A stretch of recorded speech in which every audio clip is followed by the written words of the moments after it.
एक साधु देश भ्रमण के लिए पैदल निकला हुआ था। एक बार रात हो जाने पर वह किसी गांव में आनंद नाम के व्यक्ति के दरवाजे पर रुका। आनंद ने साधु की खूब सेवा की। दूसरे दिन आनंद ने बहुत सारे उपहार देकर साधु को विदा किया। साधु ने आनंद के लिए प्रार्थना की, भगवान करे तू दिनों दिन बढ़ता ही रहे। साधु की बात सुनकर आनंद हंस पड़ा और बोला, अरे महात्मा जी, जो है ये भी नहीं रहने वाला। साधु आनंद की ओर देखता रह गया और वहां से चला गया। 2 वर्ष बाद साधु फिर आनंद के घर गया और देखा कि सारा वैभव समाप्त हो गया है। पता चला कि आनंद अब बगल के गांव में एक जमींदार के यहाँ नौकरी करता है। साधु आनंद से मिलने गया। आनंद ने अभाव में भी साधु का स्वागत किया, झोपड़ी में फटी चटाई पर बिठाया, खाने के लिए सूखी रोटी दी। दूसरे दिन जाते समय साधु की आंखों में आंसू थे। साधु कहने लगा, हे भगवान, ये तूने क्या किया? आनंद पुनः हंस पड़ा और बोला, महाराज, आप क्यों दुखी हो रहे हैं? महापुरुषों ने कहा है कि भगवान इंसान को जिस हाल में रखे, इंसान को उसका धन्यवाद करके खुश रहना चाहिए। समय सदा बदलता रहता है और सुनो, ये भी नहीं रहने वाला। साधु मन ही मन सोचने लगा, मैं तो केवल भेष से साधु हूं, सच्चा साधु तो तू ही है आनंद। कुछ वर्ष बाद साधु फिर यात्रा पर निकला और आनंद से मिला तो देखकर हैरान रह गया कि आनंद तो अब जमींदारों का जमींदार बन गया है। मालूम हुआ कि जिस जमींदार के यहाँ आनंद नौकरी करता था वह संतान विहीन था। मरते समय वह अपनी सारी जायदाद आनंद को दे गया। साधु ने आनंद से कहा, अच्छा हुआ वो जमाना गुजर गया, भगवान करे अब तू ऐसा ही बना रहे।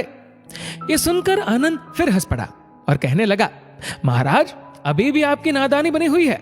साधु ने पूछा, क्या ये भी नहीं रहने वाला? आनंद ने उत्तर दिया, हाँ, या तो ये चला जाएगा या फिर इसको अपना मानने वाला ही चला जाएगा। कुछ भी रहने वाला नहीं है, और अगर शाश्वत कुछ है तो वह है परमात्मा, और उस परमात्मा की अंश आत्मा। आनंद की बात को साधु ने गौर से सुना और चला गया। साधु कई साल बाद फिर लौटता है तो देखता है कि आनंद का महल तो है, किंतु कबूतर उसमें गुटरगु कर रहे हैं और आनंद का देहांत हो गया है। बेटियां अपने अपने घर चली गई, बूढ़ी पत्नी कोने में पड़ी है। साधु कहता है, अरे इंसान, तू किस बात का अभिमान करता है? क्यों इतराता है? यहाँ कुछ भी टिकने वाला नहीं है। दुख या सुख कुछ भी सदा नहीं रहता। तू सोचता है पड़ोसी मुसीबत में है और मैं मौज में हूं, लेकिन सुन, न मौज रहेगी और न ही मुसीबत। सच्चे इंसान वे हैं जो हर हाल में खुश रहते हैं।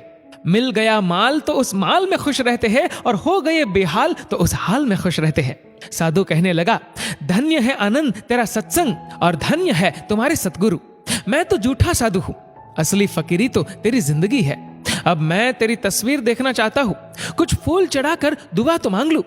साधु दूसरे कमरे में जाता है तो देखता है कि आनंद ने अपनी तस्वीर पर लिखवा रखा है, आखिर में यह भी नहीं रहेगा। खूबी और खामी दोनों ही होती है हर इंसान में। जो तराशता है उसे खूबी नजर आती है, और जो तलाशता है उसे खामी नजर आती है। दोस्तों, इस वीडियो को लेकर आपकी क्या राय है, नीचे कमेंट करके जरूर बताएगा। और अगर आपको वीडियो अच्छा लगा हो तो वीडियो को लाइक करेगा, शेयर करेगा ज्यादा से ज्यादा लोगों तक, और ऐसे ही और भी इंस्पिरेशनल वीडियोस के लिए सब्सक्राइब करें हमारे यूट्यूब चैनल को और फेसबुक पर फॉलो करें हमारे पेज को। धन्यवाद।